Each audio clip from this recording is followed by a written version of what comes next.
GST, goods and services tax, central government द्वारा लगाया गया एक इनडायरेक्ट टैक्स। ये एक ऐसा टैक्स है जो गुड्स परचेज और सेल करने पे लगता है। तो GST yes central government charge करती है। और कैसे चार्ज करती है? दो तरीके से चार्ज करती है। पहला जीएसटी लगता है अगर बाइंग और selling with in the state हो तो क्या होगा।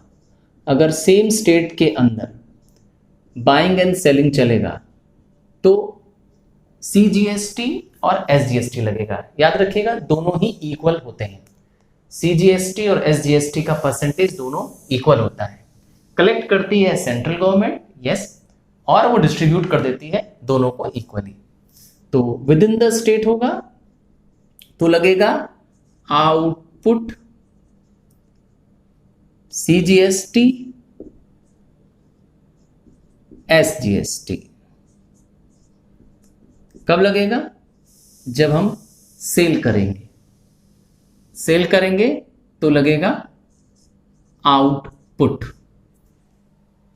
ठीक, याद रखिएगा जो गुड्स हम बेच रहे हैं उसके दाम में ये ऐड हो जाता है, उसके दाम में ये ऐड हो जाता है और कस्टमर को इतना प्राइस पे करना होता है। मेरे लिए यस, सेलर के लिए, बेचने वालों के लिए, मतलब शॉपकीपर के लिए ये आपका पैसा नहीं है, ये शॉपकीपर का पैसा नहीं है, बल्कि ये गवर्नमेंट का टैक्स है जो हमने कलेक्ट कर लिया है।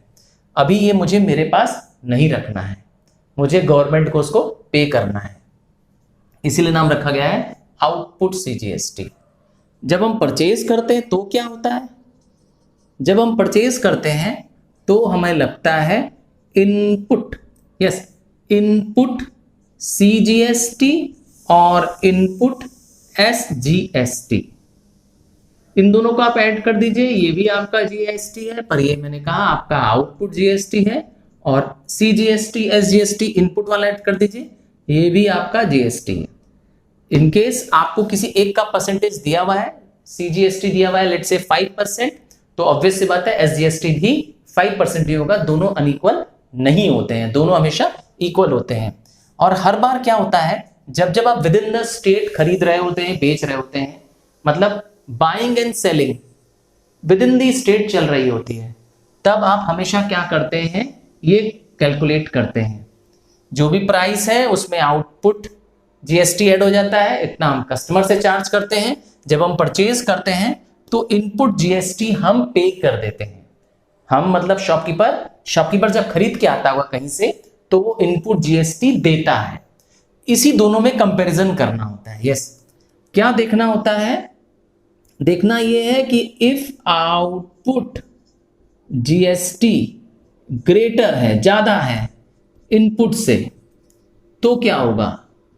अर्थात शॉपकीपर ने ज्यादा जीएसटी कलेक्ट कर लिया है और सरकार को कम जमा किया था, तो हमें अब जीएसटी पे करना पड़ेगा क्योंकि मेरे पास ज्यादा जीएसटी जमा हो गया है। क्लियर?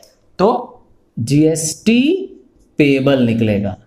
किस केस में निकलेगा? इस केस में जीएसटी पेबल निकलेगा। इतना जीएसटी में देना पड़ेगा। Output GST minus input GST. इसका रिवर्स कर दें तो क्या हो जाएगा? यस, अब मुझे जीएसटी नहीं देना होगा जब मेरा इनपुट ज्यादा हो जाएगा, अर्थात मैंने खरीदते समय ज्यादा जीएसटी ऑलरेडी पे कर रखा है और मैंने कलेक्ट अभी कम किया है, तो आपका आ जाएगा जीएसटी क्रेडिट। जीएसटी क्रेडिट, अभी आपने ऑलरेडी सरकार को ज्यादा जीएसटी दे रखा है, गॉट इट? इसीलिए इसका नाम रखा गया जीएसटी क्रेडिट। जब नेक्स्ट आउटपुट जीएसटी निकलेगा आप उससे अपने आप को बैलेंस कर सकते हैं। क्लियर? जब हम परचेज और सेल बियॉन्ड द स्टेट करेंगे, स्टेट के बाहर कर लेंगे, तो हमें लग जाएगा क्या? Yes, IGST.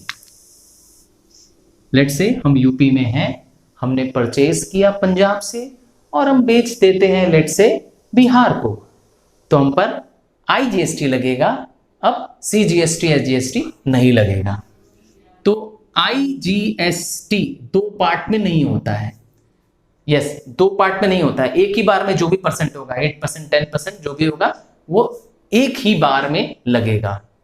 और अगेन जब हम सेल करेंगे तो क्या लगेगा, आउटपुट IGST लगेगा, हाँ स्पेलिंग मैंने ठीक कर दी, और परचेज करेंगे तो इनपुट IGST लगेगा। अगेन हमें कंपेयर करना है इसी आउटपुट और इनपुट पे बीच में, ठीक है। आउटपुट ज्यादा हो जाएगा तो आपको GST पे करना होगा, और इनपुट ज्यादा हो जाएगा तो GST क्रेडिट हो जाएगा, ठीक है। बट ध्यान क्या देना है, आउटसाइड दी स्टेट होगा तभी आप क्या लगाएंगे, IGST लगाएंगे। यस, कॉस्टिंग 944 रुपीज क्वेश्चन में दिया हुआ है, SGST है 9%, तो ऑब्वियस सी बात है ये नहीं दिया हुआ है, CGST भी कितना होगा 9%, इसका मतलब टोटल GST कितना लगेगा 18%। गिवन है SGST 9% है।